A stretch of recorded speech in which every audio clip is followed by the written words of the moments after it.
Hello అండి, అందరికీ నమస్కారం. నా పేరు doctor Suresh Babu. Senior consultant orthopaedic సర్జన్గా practice చేస్తున్నాను.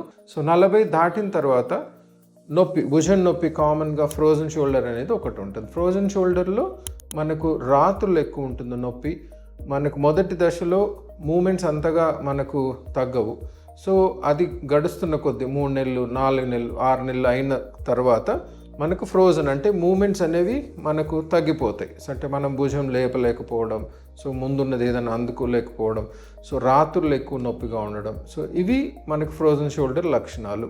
సో ఫ్రోజన్ షోల్డర్లో మనకు ఇతరత్ర ఏమన్నా కారణాలు ఏమన్నా ఉన్నాయా అనేది మనం డయాగ్నోస్ చేయగలగాలి. చేసి ఒక స్కాన్, ఎక్స్రే ఒకటి తీస్తాం టు రూల్ అవుట్ ఏమన్నా ఆర్థరైటిస్ ఏమన్నా ఉందా. తర్వాత ఎంఆర్ఐ ఒకటి చేస్తాం. ఎంఆర్ఐలో ఏమన్నా ఇంకా వేరే కారణాలు ఏమన్నా కాజ్ చేస్తున్నాయా ఫ్రోజన్ షోల్డర్కి, అవి చూసుకుంటాం. సో ఫ్రోజన్ షోల్డర్ని మొదటి దశలో మందులు, ఫిజియోథెరపీతో చాలా వరకు నయం చేసుకోవచ్చు. సో పూర్తిగా బిగుచిపోయినప్పుడు, సో కంప్లీట్ ఫ్రోజన్ షోల్డర్లో ఉన్నప్పుడు చాలా వరకు ఫిజియోథెరపీ, మందులు లేదా కొన్ని ఇంజెక్షన్స్, ఇంట్రాఆర్టికులర్ ఇంజెక్షన్స్ ఇస్తాం. సో వాటి ద్వారా మనం ఉపశమనం పొందవచ్చు.